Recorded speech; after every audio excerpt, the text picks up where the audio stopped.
When you heard that voice before, that wasn't God. That was just me making sure my video was queued up here and ready to go. So, nothing divine. The first one I'm going to start here is the testimony of Chris, I'm drawing a blank on the last name, Chris Crane, who is the chairman or the head of the ICE union, of the union of the ICE agents, who are now suing the the Obama administration because the Obama administration will not allow them to enforce the immigration laws. So here is his testimony before the Congress regarding the Schumer-Rubio amnesty bill.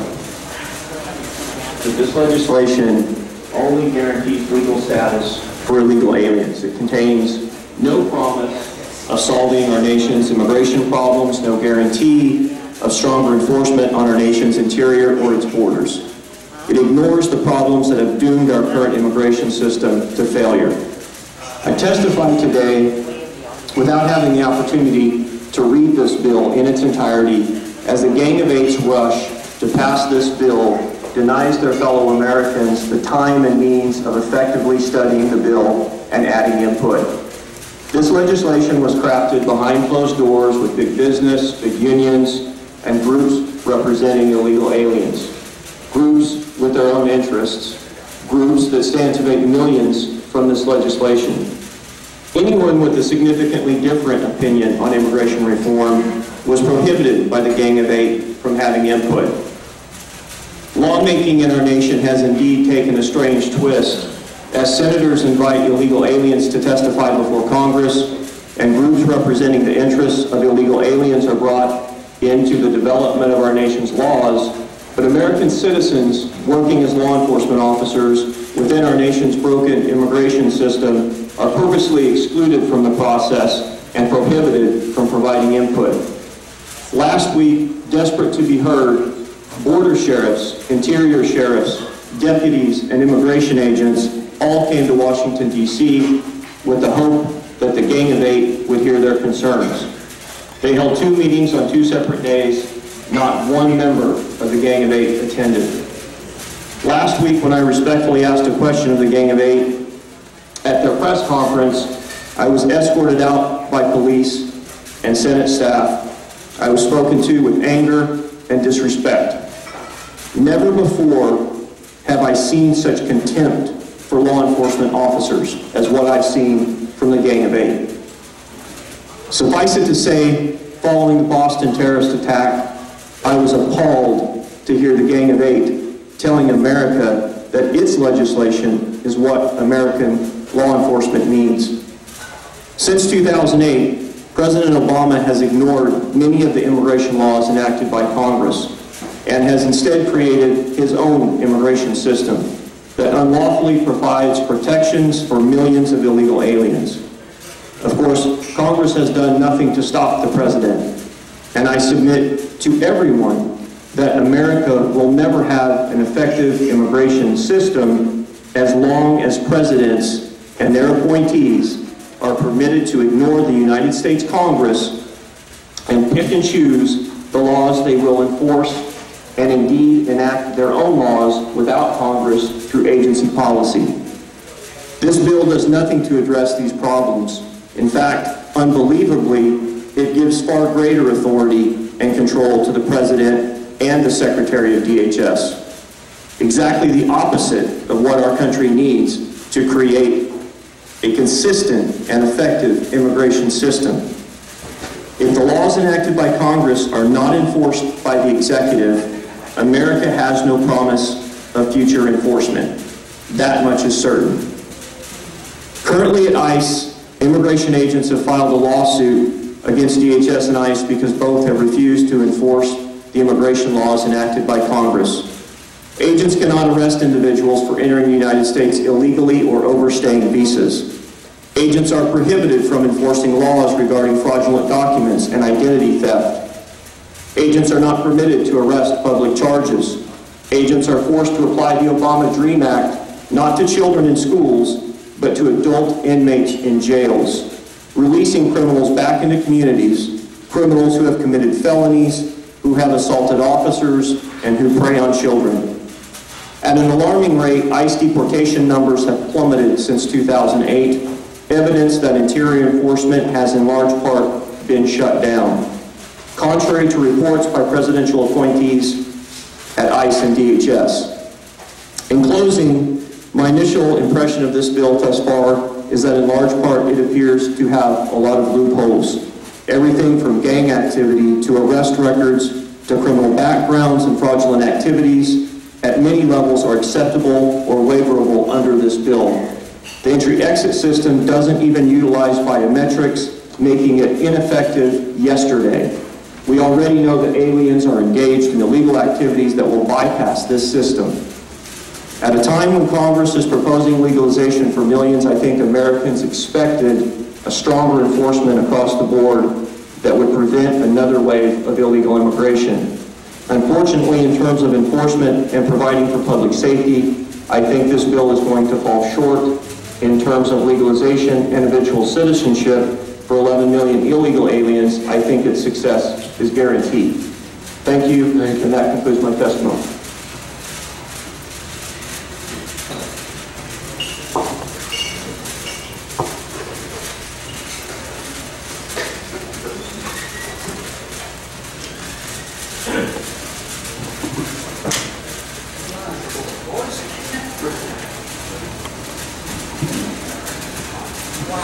The importance of this issue cannot be overstated. What the bill is going to do, if it's passed, is will immediately grant provisional immigrant status to 10+ million illegal immigrants presently in the country.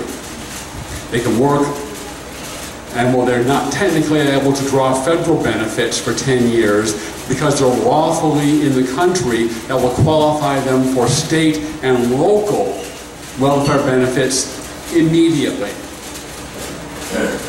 Then it's up to the Department of Homeland Security and the Obama administration to come up with border security, supposedly. And what they need to do is come up with a plan that they say is they're in the process of deploying, let's get the exact words here,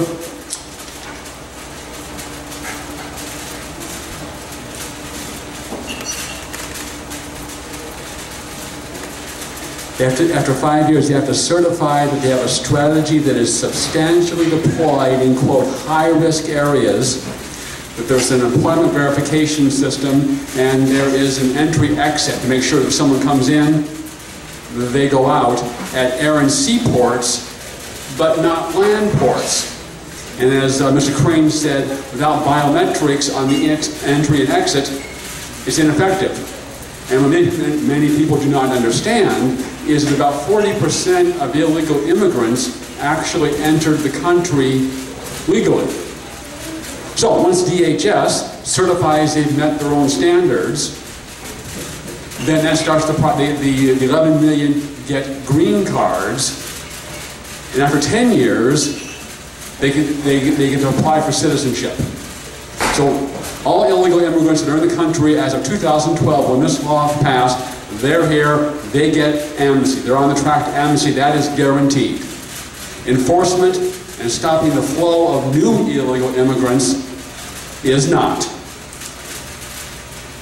After 10 years, they can bring their family in and then qualify them for all the federal benefits. They can bring their elderly parents in and get on Social Security, SSI, Medicare, all the 80+ federal entitlements.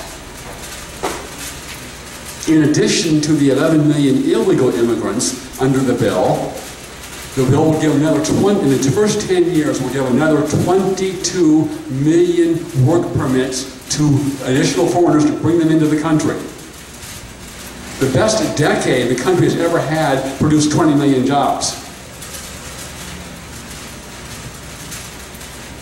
Assuming, hypothetically, you liked the bill on paper, its enforcement depends upon the Obama administration.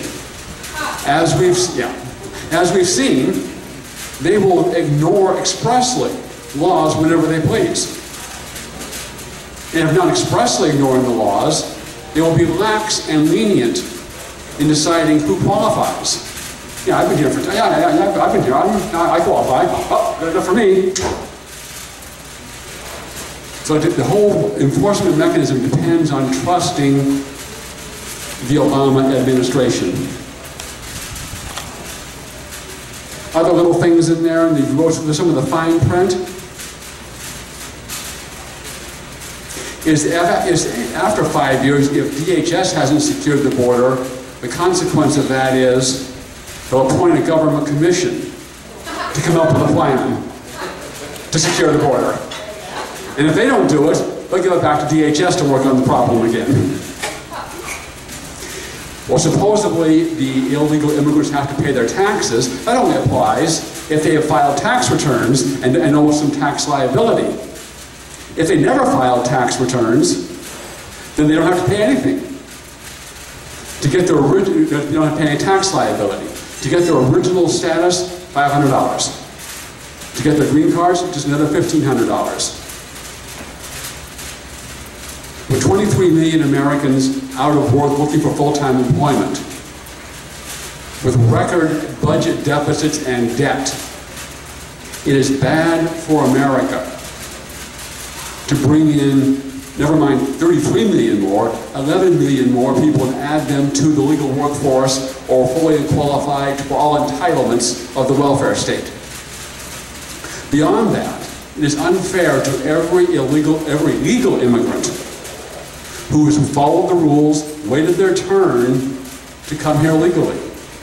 It is unfair to the millions of people around the world who are waiting to immigrate here legally, to say everyone who has broken the law, here, you get to stay here and you're on your track to citizenship here. Beyond that, and here's why it is really so crucial. If you pass amnesty, it will make all of America like California politically, governed by far-left Dems. I think it is not a coincidence that after the first amnesty in 1986, that helped flip California from what had been a reliably, for decades, Republican state into a overwhelmingly Democrat state. And for anyone who thinks that somehow this is going to help Republicans get elected, after the first amnesty, what happened? The Republican percentage of the vote dropped from 35% to 30%. And that, with one exception of 2004, that's been consistent. The Republicans have gotten about their 30% of the Hispanic vote. You add another 10, 20 million people, voters around the country, and you can see what is going to happen. And you can see why the Dems want this. What is a little more puzzling is why the reps think they should go for this. Congressman Miller was here last month, and he gave, we would enforce the laws, and we're going to study it carefully and hold hearings. Well, I guess Congressman Miller doesn't think we have the internet out here in Mentone or in San Bernardino County. Because when he went to or gave an interview to a pro-amnesty group, it was, well, I really understand the predicament, and we just can't even deport all these people, and they're saying, we really need to look at what we call an earned path to citizenship. That's how the Washington political class operates. Say one thing in one place, another thing in another place, looking first and foremost for their own interests. So what do? What we can do is do everything in our power to let our congressmen, whether it is Miller or Paul Cook in the high desert, know how important this issue is to us. And if you just Google their names, you'll get their web pages, and there's a contact info, and you can mail them, fax them, or you can directly email them off their pages and let them know that you don't want amnesty, whatever they may call it. And that's also how the Washington political class operates. They have polls and focus groups, how to phrase and package what they want in a way that people, oh yeah, that's an earned path to citizenship. Oh yeah, that sounds good to me. Whereas if you polled the question of amnesty, that would poll much worse. Instead of focusing on what's good for America. what's the right and fair thing to do. That's not how the Washington political class operates.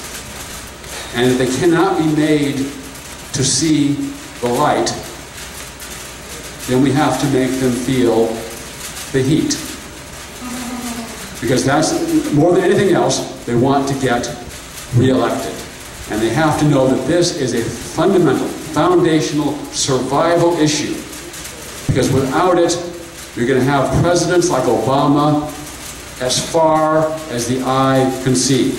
They'll have supermajorities not only here in Sacramento, they'll have a supermajority in Washington. And you can see what's going to happen. You see what they did with Obamacare. When they had the chance, that's what they put through. And they'll put more things through like that. More taxes, more regulation, less liberty, less prosperity. This is, in my opinion, cannot overstate the importance of this one issue. If we lose this issue, it doesn't matter what else we do. The country is lost. Our way of life is lost. The America that we grew up in is lost. And it's not because the people that want to come here are bad people. No, other than maybe breaking our laws. Well, other than that, it's because people like Obama and Pelosi will be in power. So I urge your consideration of this, and don't just, yeah, you're right. Go home tonight. Google your congressman. Send him an email. It's going to take 5 or 10 minutes of your time. 5 or 10 minutes of your time for the country. Send him an email tonight. No amnesty. Please.